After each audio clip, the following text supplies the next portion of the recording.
Bueno, buenos días a todos. Espero que hayáis descansado bien y bienvenidos de nuevo. Lo que voy a cantar a continuación es una cantiga de Santa María, de Alfonso X el Sabio, que se llama Rosa da Rosas. Las cantigas de Santa María es un manuscrito en galaico-portugués de Alfonso X el Sabio y el equipo que tenía de trovadores y trovadoras.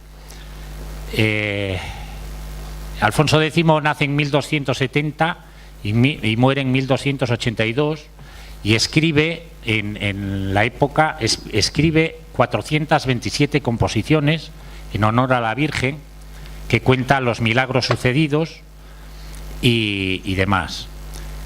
Y esto, como digo, es una cantiga de Santa María, Rosa das Rosas.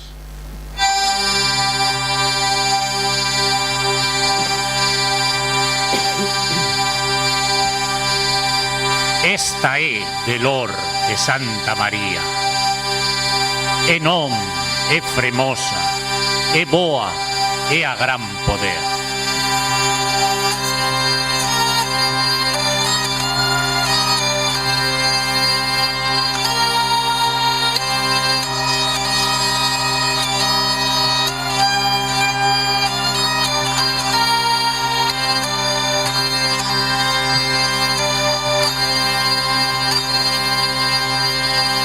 Rosa da rosa, flor das flores, doa das doas, Señor das señores. Rosa de verdade, de parecer, flor da alegría y de prazer, doa e moi piadosa ser, se non entoller coitase dores. Rosa da rosas, flor das flores, doa das doas, Señor das señores.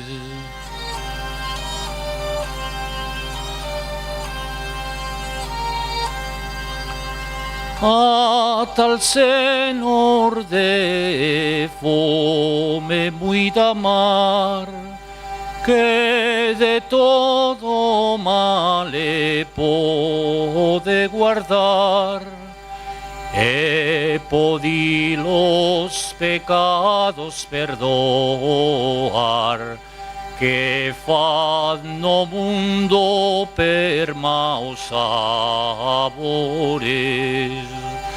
Rosa da rosas, flor das flores, doa das doas, Señor das señores.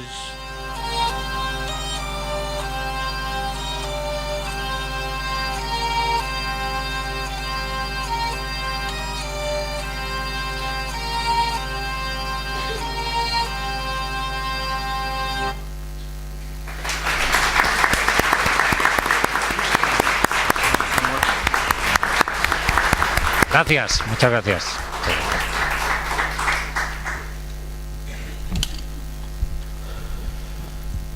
Muy buenos días.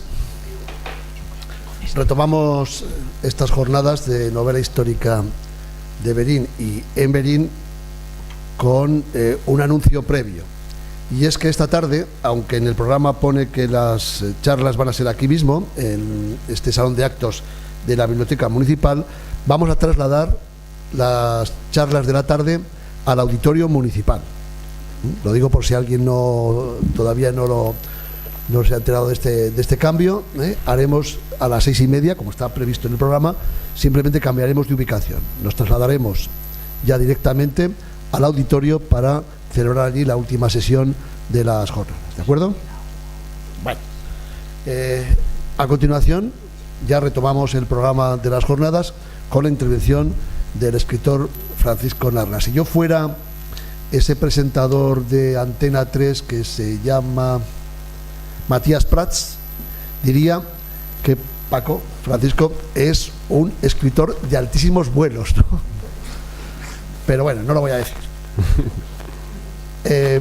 Ha ganado el premio con su última novela, el primer premio de narrativas históricas de Dasa, que es la editorial más prestigiosa en novela histórica de España, en la cual yo colaboré algún tiempo, y que esta magnífica novela que ahora nos va a preparar. Y como los dos son gallegos, pues si ustedes me permiten, voy a pasar la palabra a Miguel Osada, para que sea Miguel, de gallego a gallego, con un aragonés en medio, el que pues haga la introducción de Paco Narla. Muy bien, muchas gracias, José Luis. Esta presentación pues vou a facer en galego, porque é o que nos toca hoxe. A ver, en 1810, 1812, por aí, hai un señor, un escocés, Sir Walter Scott, que prácticamente inventa todo o pretexto para que nós hoxe estemos aí. Tan pouco tempo como en 1823 xa hai novelas históricas en lingua española, e tan pouco tempo como en 1844 xa hai a primeira novela histórica escrita por un autor galego, prácticamente da mesma zona da que é originario Francisco Narla. Aquela novela, que se chama El Caballero Verde, está ambientada na Idade Media, está ambientada nunha serie de castelos e de fortificacións que ainda hoxe existen. Está feita por un mozo que se chama Benito Viceto, o historiador Benito Viceto, que daquela está enrolado nas guerras carlistas. Así que en campaña, sendo un mozo fascinado pola novela histórica, Benito Viceto escribe durante un período bastante pequeno nunha fortificación, escribe prácticamente dun tirón El Caballero Verde. Esa novela, pois, hai moi pouco tempo que ven sido reeditada. Así que a gran tradición, digamos, da novela histórica galega, escrita no que este escrita, pois ten hoxe en día o seu máximo exponente, non me cabe ninguna dúbida sobre eso, en Francisco Narla. Francisco Narla en 2009 xa escribe unha obra que a min encantoume, non? Que son Los Lobos de Centeno, porque retrata o século XIX dunha maneira absolutamente magistral, non? Que fíxome pensar daquela no moito que me gustaría a min ler as outras novelas, por exemplo, Inencontrables, non? De Benito Viceto, porque Inencontrables porque non se reeditaron nunca máis. Despois Francisco Narla escribiu despois de Caja Negra, despois veu Ronin, Asur, bueno, e últimamente Laín el Bastardo, non? O sea, nunha trayectoria absolutamente fantástica, porque en todos eses temas aparecen os vikingos, aparece a Idade Media, aparece Julio César, aparecen, bueno, toda unha serie de personaxes, e sempre aparece ese trasfondo galego, non? Ese trasfondo que é unha personaxe máis, non? Nas novelas, e facer eso non é nada sinxelo, facelo ca calidade, facelo ca honestidade e ca gran capacidade de traballo que ten demostrado un autor como Francisco Narla, fan del, por dereito propio, un dos grandes da novela histórica, sin máis adxetivos, non? Entón, eu penso que como galegos temos que estar moi orgullosos de que hoxe en día haxa grandes autores como Francisco Narla e que teñan a ben estar en Verín, non? Así que sí, hai novela histórica en galego, hai outros autores que en outras ocasións falaremos deles, pero xe tócanos nada máis e nada menos que don Francisco Narla, comandante de línea aérea e escritor de novela histórica.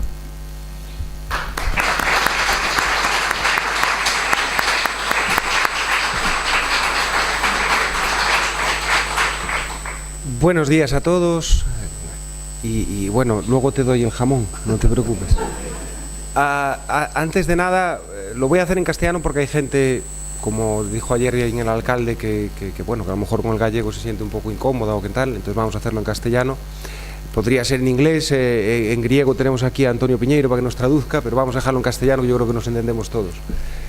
Lo primero que querría decir, y luego me meto en harina, es gracias.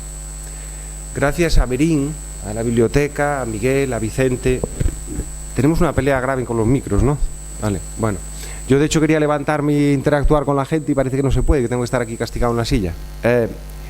Gracias de todo corazón. Además, como gallego, el hecho de que me hayan invitado a estas jornadas supone mucho para mí. Yo reconozco que estaba un poco dolido con algunas eventualidades oficiales de mi tierra, porque me invitaban a dar conferencias en el Quinto Pino y en mi tierra no me llamaban. Siempre digo que el colegio de mi pueblo todavía no me ha invitado a ir a dar una charla, y es algo que no logro comprender. Cuesta ser profeta en la tierra de uno. Así que gracias de todo corazón, y aunque hoy no estén, pues gracias a las autoridades y demás que han apoyado estas jornadas. Vale, vamos a intentar pasar un rato divertido. Yo intento que estas presentaciones sea algo diferente. La culpa la tienen los prepucios de Jesucristo. Bueno, ahora que ya tengo su atención... A ver, no me sé los nombres, pero usted sería tan amable de decirme una palabra con ñ. Vale. Y los que han venido de Pontevedra, muchas gracias. Así puedo pagar yo las facturas. Gracias de corazón. Una palabra con ñ. Venga, perfecto. ¿Alguien en la sala no sabe usar la ñ? Bien, ¿no? Todo el mundo sabe usar la ñ. Todo el mundo sabe alguna palabra con ñ, ¿no? Vale. ¿Y cómo se llama lo que se pone encima de la n para que sea una ñ? Muy bien. Confiésenlo, no todos lo sabían, ¿a que no? ¿Cómo se llamaban las carabelas? A ver, ¿quién ha dicho que era virgulilla? ¿Quién lo sabía? Vale. ¿Cómo se llamaban las carabelas que llevaron a Colón a América? La Pinta, la Niña y la Santa María. ¿Está todo el mundo de acuerdo? Estamos en una sala de listos, correcto.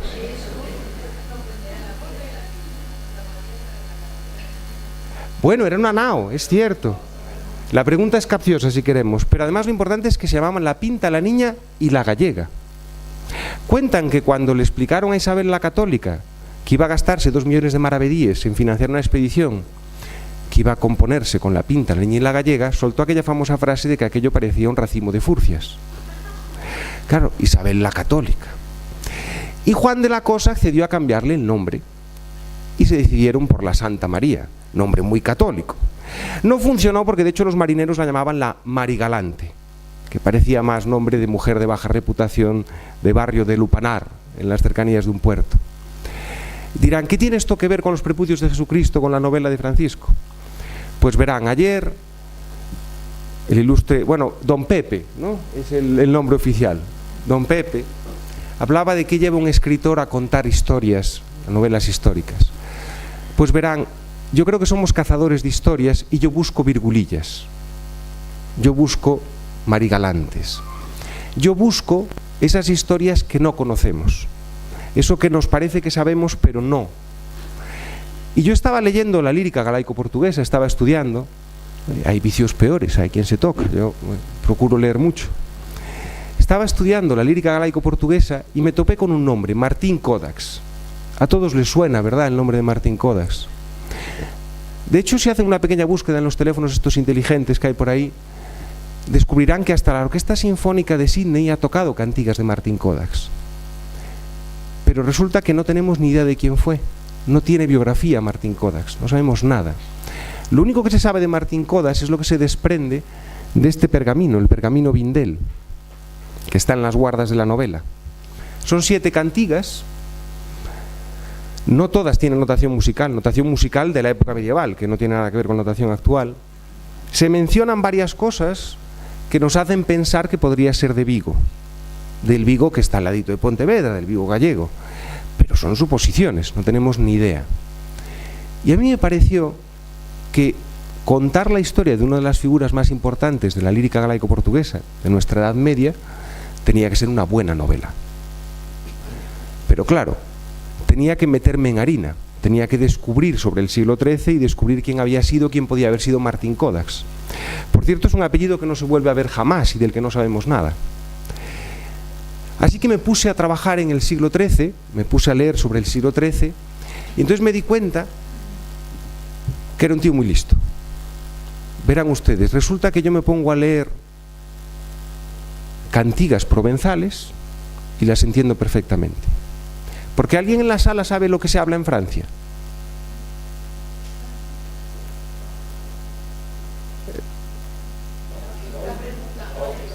¿Qué se habla en Francia? El francés. Pero como bien dicen por aquí, el francés es algo muy moderno. De hecho, en la antigüedad y en la época de las cantigas, lo que se hablaba era el langue du oc, en la lengua en la que el sí es oc. A día de hoy en París, de hecho, no dicen oui, dicen güey, así como medio arrastrado, pero eso es realmente lo que se hablaba en el norte, era langue du oui. En el sur se hablaba el Languedoc y resulta que, por desgracia, me di cuenta que no era tan listo como pensaba, sino que es prácticamente igual que el gallego, prácticamente igual. De hecho, seguro que también le suena el Val de Arán, estos que se quieren independizar, los que se quieren independizar. Cualquier gallego se siente como en casa en el Val de Arán, hablan algo muy parecido. Resulta que a través de todo el Camino de Santiago se compartía vamos a decir, unas variantes. Ah, vale, pensé que me ibas a decir algo. Unas variantes de un mismo idioma, si queremos entenderlo así, o muy similar. Aquí tenemos a un filólogo que lo puede corroborar, pero había sus diferencias, pero muy similar. Y eso era gran parte de lo que daba sentido a las cantigas, porque podían viajar, podían trasladarse a lo largo de todo ese territorio. Y eso le daba un sentido al trabajo del trovador. Yo quería meterme en la piel de Martín Codas y me di cuenta de que una de las primeras cosas importantes era que ese idioma permitía llevar las noticias de un extremo al otro. Porque estamos de acuerdo en que periódicos en el siglo XIII no había, ni había radio. ¿Cómo viajaban las noticias? Por el camino. Y era un papel importante para los trovadores. Y los trovadores tenían ese papel porque además deseaban ser, en la mayoría de los casos, en la mayoría, deseaban ser cronistas de su tiempo. Miren, vamos a hacer una prueba. Si yo les digo Aires da Pedra, ¿a alguno de ustedes les suena de algo? Ni siquiera Emilio, que es trovador moderno. Aires da Pedra es el título de una cantiga muy famosa de Airas Nunes, que describe Compostela. Y de las cantigas, sean sinceros, ¿alguno conocía el título de la cantiga de Santa María que acaba de cantar Emilio? Pero si les digo el cantar del Mio Cid y la chanson de Roland, eso sí les suena. Imagínense que son Martín Codas en el siglo XIII. Parece que los trovadores en muchos casos llevaban vidas disipadas. Xan Mendiño pasaba de putiferio en putiferio y de taberna en taberna. Hay algunos un poco más ordenados, pero se dice que en Toledo Alfonso X le riñó a Pero Picón porque se gastaba todo lo que tenía en malas mujeres y mala vida. Bueno, supongo que como las estrellas del rock de a día de hoy, ¿no? Nos asumimos ahí a ese papel. Imagínense que son ese Martín Codas. Quieren contar la gran historia de su tiempo, quieren contar su cantar del Mio Cid, su chanson de Roland, algo que perdure en el tiempo. Y entonces tienen que empezar a conocer su lugar, su tiempo. Así que si yo quería poner en las palabras de Martín Codas la gran cantiga del siglo XIII, tenía que empezar a indagar. Y entonces fue cuando descubrí lo de los prepucios de Jesucristo. Y digo prepucios en plural, porque no es 1, ni 2, ni 3, sino 6. 6 prepucios de Jesucristo están certificados como reliquias auténticas. No olvidemos que Jesucristo nace como judío y en teoría el mogel en algún momento lleva a cabo la ceremonia. Bien. Dirán, ¿y esto qué tiene que ver? Ahora verán. Aún hay algo más. Imagínense ustedes a María diciéndole a San José que está embarazada, la buena nueva. Y ahora imagínense a un paisanín con un cristalito, un bote de cristal, diciéndole a María, espera un segundito, abre el botecito, se pone al lado de San José, dile la noticia, y cuando María le da la noticia, San José suspira. Este señor coge el botecito, lo cierra, y en el siglo XIV eso se vende como el suspiro de San José ante la buena nueva. Eso se puede encontrar en los sótanos del Vaticano, es un botecito muy grueso, donde está el suspiro de San José. También hay otros cuantos a su lado que tienen leche de la Virgen María. En Ponferrada se conservaba una pluma del Espíritu Santo convertido en paloma. Y en Maguncia tenían 2 plumas del Espíritu Santo convertido en paloma y un huevo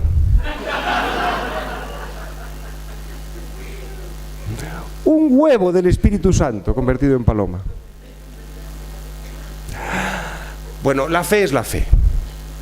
Y con lo de los prepucios vamos a hacer bromas de dónde cortar ni cuánto cortar, porque claro, 6. Pero yo me topé con una carta de Jaime I el Conquistador que decía: estos templarios es la cuarta teta de Santa Águeda que me quieren vender. Y hay otra en la que habla del 14º, creo, ojo de Santa Lucía. Claro, por muy santa que fuera, 14 ojos. Claro, yo descubrí algo de lo que no tenía ni idea.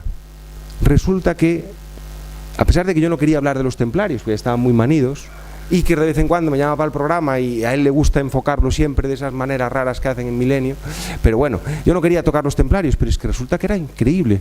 El comercio de reliquias llegó a tal perversión y fueron tales las cotas y el dineral que se gastó en todo eso, que no podía yo dejar de incluirlo en la novela, porque marcó el siglo XIII de una manera fundamental. Piensen ustedes, sobre todo a los gallegos, les suena el nombre de Diego Gelmírez, ¿verdad? Bien. Diego Gelmírez, tan santo varón, se acercó a Braga y robó el dedo de San Fructuoso y el pezón de Santa Susana. Lo hizo para llevárselos a Compostela, para que Compostela todavía tuviera más enjundia. Porque antes hemos quedado que no había televisión ni radio en el siglo XIII. Entonces, si ustedes son el obispo de Compostela, ¿cómo atraen a gente a Compostela? Con grandes reliquias. Lo que quieren es algo que llame a la gente a venir. Vale, entonces tenía yo aquello de el comercio ilegal de reliquias. Bueno, un punto interesante. Eso tendría que contarlo Martín Codas en su cantiga, en su gran cantar del siglo XIII. Y entonces fue cuando descubrí algo interesante también sobre los gallegos. Porque en todas mis novelas sale Galicia, en todas mis novelas hablo de mi tierra.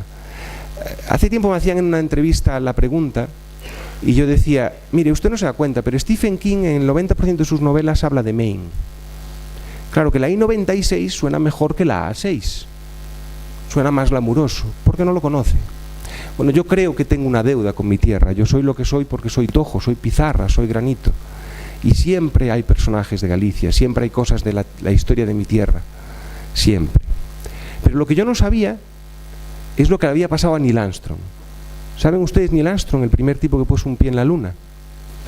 Cuando se baja de la escalerilla tenía pensada la frase, que dicen que se la escribió, aquello de un gran salto para la humanidad, un pequeño paso para el hombre, y cuando se giró había 40 tipejos pequeñitos por allí. Se queda asombrado, dice: pero ¿sois todos de aquí? Y detrás levantó uno la mano y dijo: hombre, todos no, carajo.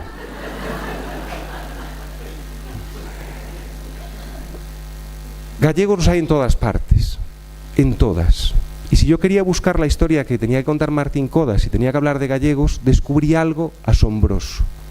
El cine y la televisión nos han hecho creer que en las cruzadas estuvo Ricardo Corazón de León y 4 más. Que Ricardo Corazón de León se casó con una navarra, por cierto. Pero también hubo gallegos en las cruzadas. ¿Dónde no hay gallegos? Miren, esto es verídico. Yo una vez en Sydney, como soy piloto, pues ando por el mundo adelante, me crucé con uno de mi pueblo. Y en mi pueblo a día de hoy hay 6 familias. Lo de los gallegos es algo alucinante, estamos en todas partes. Pues también en las cruzadas. Verán, resulta que un tal Teobaldo de Navarra, que también se dice que era trovador, aunque hay alguno que decía que perdía más aceite que el Prestige. Bueno, el caso es que Teobaldo de Navarra hereda el reino de Navarra, viene de la Champaña y decide: bueno, yo voy a montar unas cruzadas, porque era muy de la moda, ¿no? Como ahora decir que, yo qué sé, que te vas al cine o que vas a ver un partido. Decide que como sus ancestros habían intentado las cruzadas, lo va a intentar él. Aquí tengo que hacer una pequeña paréntesis. No piensen ustedes, aunque es verdad lo de las indulgencias plenarias y todas estas cosas, no piensen ustedes que todo eso era por devoción católica. Miren, la primera cruzada, en cuanto realmente conquistan esas tierras bíblicas, esas tierras santas, lo primero que hacen es montar un negocio. ¿Vale? Se dividen aquello en parcelas, se montan los imperios de Oriente, como el Imperio Franco de Oriente y demás, y cobran peaje. Y hay que pagar para pasar por allí. Y sí, protegían al peregrino, pero a cambio de. Y igual que se hablaba de las reliquias, se hablaba del aceite del Santo Sepulcro, cosa que yo jamás entenderé. O sea, aceite Lo del aceite de roca, vale, bien, el petróleo, pero aceite del Santo Sepulcro, pues fortunas se pagaban por un aceite que supuestamente, ni del Santo Sepulcro ni nada, pero bueno, que venía de por allí. O sea que Teobaldo de Navarra, probablemente con ese interés más mercantilista que otra cosa, decide montar una cruzada. Como aquel entonces, bueno, andaban todos arrejuntados unos con otros para mantener las líneas nobiliarias, resulta que Teobaldo de Navarra es pariente a su vez de Alfonso X, tiene también relaciones con Aragón, y entre otras cosas resulta que hay nobles gallegos involucrados por el medio para su matrimonio y que tienen que ver tanto por un lado del ajuar como de la dote. Resulta entonces que cuando Teobaldo de Navarra convoca la cruzada, se le apuntan varios nobles gallegos, por obligación evidentemente. Y Teobaldo de Navarra, que no sé si es verdad eso que se dice o no, lo cierto es que la primera vez que recibe un empujón por las tropas de los moros, por los musulmanes, allí en los desiertos de Judea, sale corriendo y abandona a 40 hombres a sus espaldas. Quedan allí perdidos nobles gallegos. Y dije, coño, ya tengo una historia importante, ¿no? O sea, las reliquias, lo de las tetas de Santa Águeda me lo voy a pensar porque tiene interés, lo de los prepucios también, nobles perdidos en los desiertos de Judea, pero notaba como me faltaban algunas cosas, ¿no? Todavía tenía algo más. Sobre todo, ¿qué historia contaba? La de alguien que decide regresar, la de alguien que puede, alguien que queda perdido. Bueno, tenía que valorar algunas cosas más. Descubrí entonces algo que a lo mejor ustedes, porque veo que es una sala de gente muy lista, pues lo de la virgulilla no lo sabe mucha gente, lo de la gallega tampoco. Lo de dónde viene la palabra asesino lo saben. Del asesino. De los Hasashin, exactamente. Vale, resulta que hay una tribu de gente un poco peculiar. Hay quien dice que tiene que ver con el uso del hachís. Bueno, no lo sé. Realmente parece ser que era un término despectivo que usaban los árabes entre ellos. Y lo de que usaban hachís o no está por demostrar. Queda bien y para las novelas funciona. Pero se supone que eran una especie de estado. Bueno, vamos a contarlo de otra manera, que a lo mejor no lo saben, y eso es más interesante. Es como lo de los prepucios de Jesucristo. Elizabeth Taylor sí le suena a todos, ¿verdad? Pues Elizabeth Taylor está casada con, o se casó, entre sus 9 matrimonios, con el Aga Khan. Le suena el nombre de Aga Khan. ¿Y quién es Aga Khan? El líder religioso de los nizaríes, que es el nombre políticamente correcto con el que se transformaron los Hasashin, que fue la gente que, entre otras cosas, asesinó a uno de los hermanos de Gengis Khan, o a un maestre de la Orden de los Templarios. Los Hasashin eran expertos en operaciones encubiertas y se dedicaron mucho a los magnicidios, y habían apasionado a escritores como Umberto Eco. La leyenda del Viejo de la Montaña, por ejemplo, dice que llegó al acuerdo con el sultán de que podría quedarse con el terreno que ocupara con una piel de becerro. Y dice la leyenda que el Viejo de la Montaña cortó la piel del ternero en cordeles y se hizo una finca que era la de Boabdil después de lo de Granada. Vale, tenía los Hasashin, tenía elementos interesantes que me podían permitir contar algo más, pero me siguen faltando cosas. Y entonces me di cuenta de algo. Bueno, me di cuenta de que a pesar de que yo había llegado a pensar que era un tipo muy listo cuando entendí el provenzal, me di cuenta que era completamente imbécil. Verán, ¿han estado alguna vez en alguna iglesia o algún relicario donde hayan visto que haya perlas? Por la tarde va a venir Margarita, ¿no? Vale, saben lo de los cálices, ¿no? O sea, el Santo Grial en España tenemos 3 que parecen bastante probables que tengan algo que ver, por lo menos son de la época correcta y demás. No el del Cebreiro, por desgracia, pero el de Valencia y el de León parecen que son bastantes buenos candidatos. Y luego hay unas peleas en el País Vasco, pero bueno, vamos a dejar, quedémonos con 2. ¿Se han fijado, por ejemplo, que el de Valencia tiene unas perlas en la base? Yo no había caído nunca en la cuenta. Porque claro, aquí en Galicia tenemos centollos grandes como pelotas de baloncesto. Pero perlas, ¿de dónde salía una perla que ponía un orfebre judío o moro en la base de un cáliz fabricado en el siglo XII? En algunos relicarios, como la Arqueta de San Isidoro, podrán encontrar unas pequeñas perlas azules que vienen de unos mejillones de río que vienen del río Amarillo, en China. Ahora tendemos a pensar que el mundo es global y que los aviones nos llevan a todos lados, internet, pero el mundo ya era global entonces. Por ejemplo, la primera escritora gallega de la que tenemos constancia es Egeria, una monja que en el siglo IV se va hasta Jerusalén, vuelve y nos lo cuenta. Una religiosa, una del Bierzo, gallega, leonesa.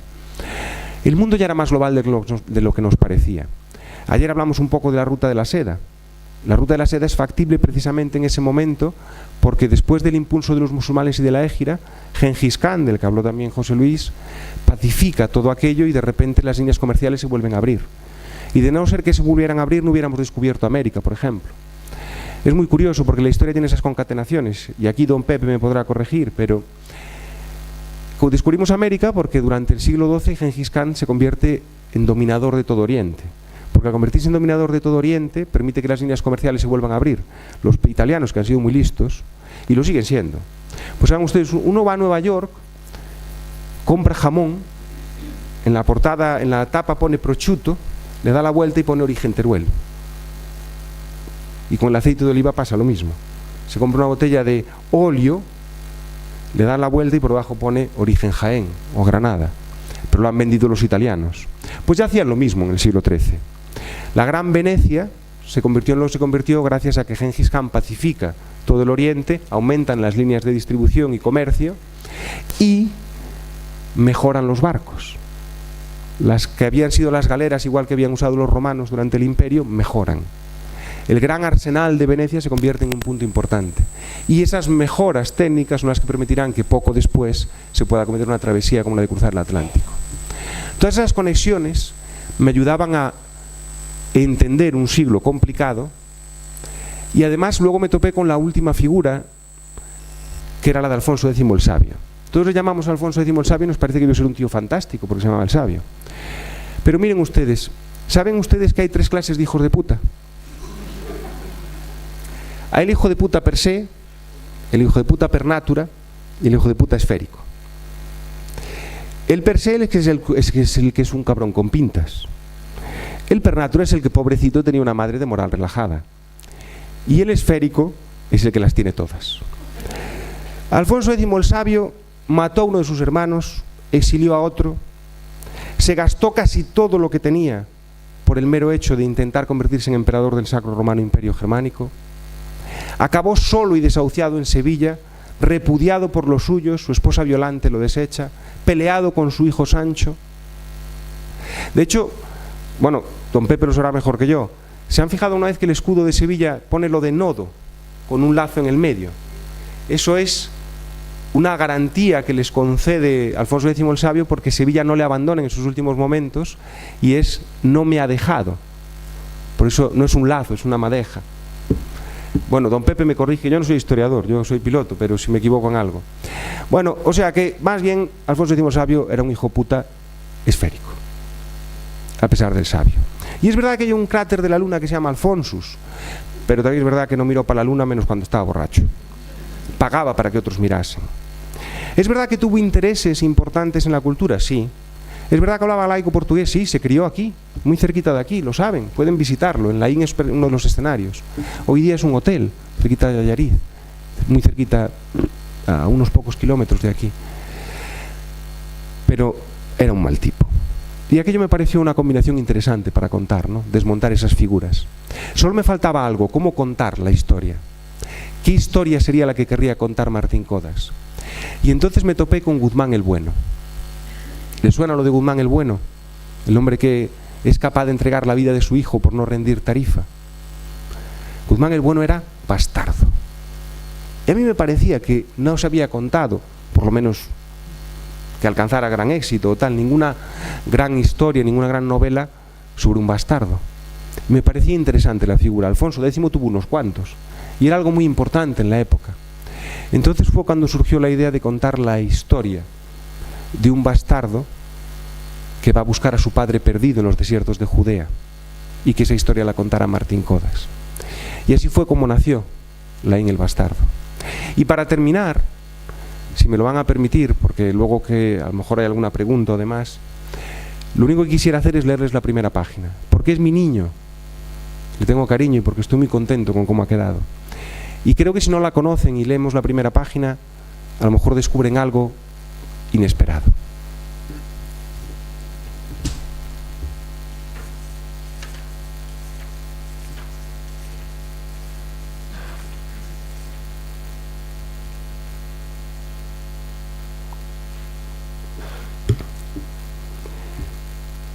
Era huérfano y bastardo, sin más apellido que su sombra, un mocoso espigado y sucio.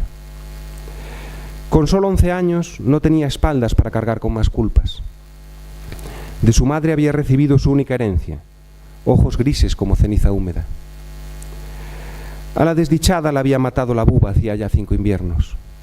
Se fue a los cielos sin otra cosa que un mandil sobado y el profundo amor que sentía por su único hijo, al que dejaba solo. De su padre ni tan siquiera llevaba el nombre. Aunque tal y como se oía en los cuchicheos de las gentes de Sampayo, la estatura que el crío prometía y las greñas despeinadas del color de la madera de haya eran muestra más que suficiente para todo el que quisiera saber la verdad. Y él sabía la verdad. Pero no guardaba rencor. Había aceptado las burlas y también los abusos. Así era la vida, con sus desgracias, igual que las heladas, el rayo o las piedras que zancadillan el arado. Aún así alimentaba sueños, amontonados unos encima de otros. Albergaba esperanzas, tibias y reconfortantes como una manta de lana en una fría noche de invierno. Se llamaba Laín. No tenía nada. Iba a perderlo todo. Gracias.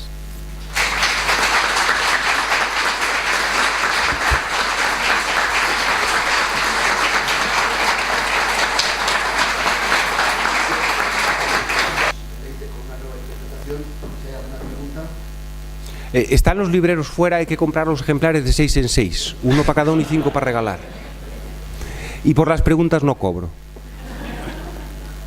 Adelante. Sí.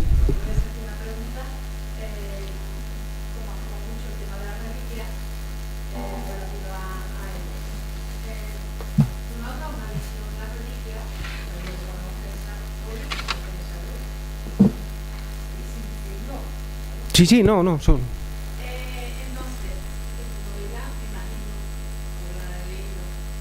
Mal, muy mal, muy mal.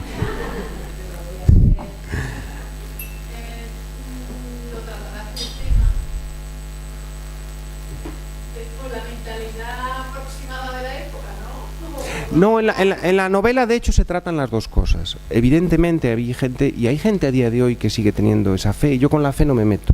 Pero en la novela hay personajes que tratan las reliquias con auténtica devoción, pero hay uno de los personajes que es un comerciante que se dedica a ese comercio negro ilegal de reliquias, que se burla de todo eso. Le dice, hay una frase en la que le dice, no, te consigo el suspiro de San José, pero también te consigo un pedo si quieres.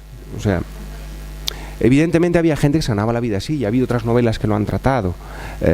Sabemos las pocas que nos han dejado analizar y las pocas que tal, que son mentira. Algunas, hay muchos huesos que acaban siendo huesos de perro, que se trabajaban mucho en aquel momento, y huesos de otros animales, de caballos y demás.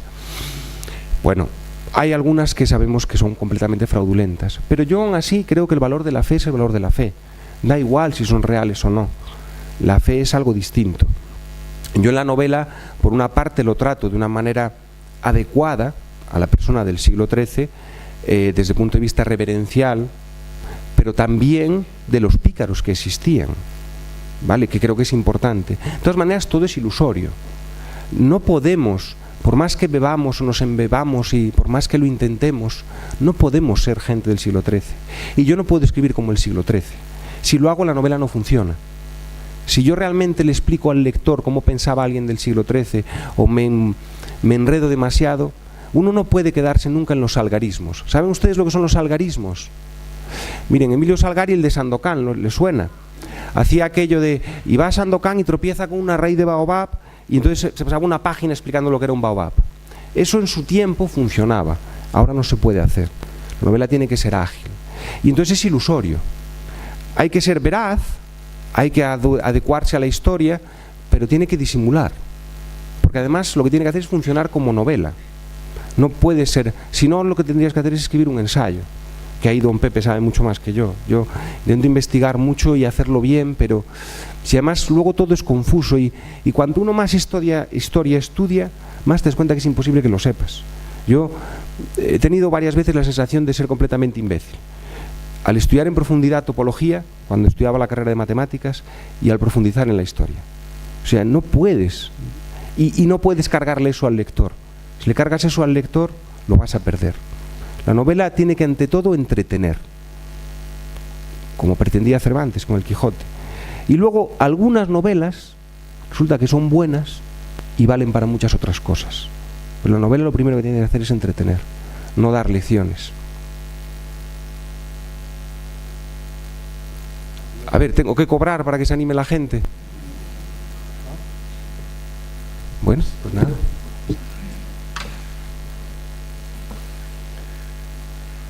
Bueno, y en honor a Martín Codas, pues voy a interpretar una cantiga de Martín Codas. Han llegado hasta nuestros días 7 cantigas solamente de Martín Codas, que figuran en el pergamino Bindel, que apareció por casualidad.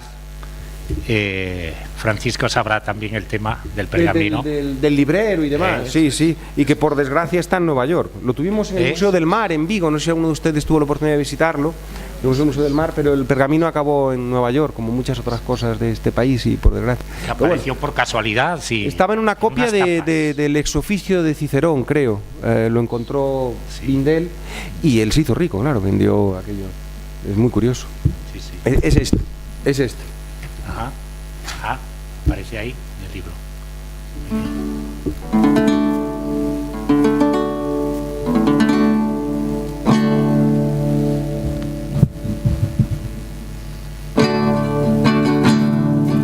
Niña hermana fremosa, traídes conmigo a la iglesia de Vigo, o mar salido, te miraremos a sondas. Niña hermana famosa, traídes de grado a la iglesia de Vigo, o mar levado, te miraremos a sondas. A la iglesia de Vigo, o mar salido, te verá ahí mi madre, oh meu amigo, te miraremos a sondas. A la iglesia de Vigo, o mar levado, te verá ahí mi madre, oh meu amirado, te miraremos las ondas. Niña mi hermana famosa, traídes conmigo a la iglesia de Vigo, o mar salido, te miraremos las ondas.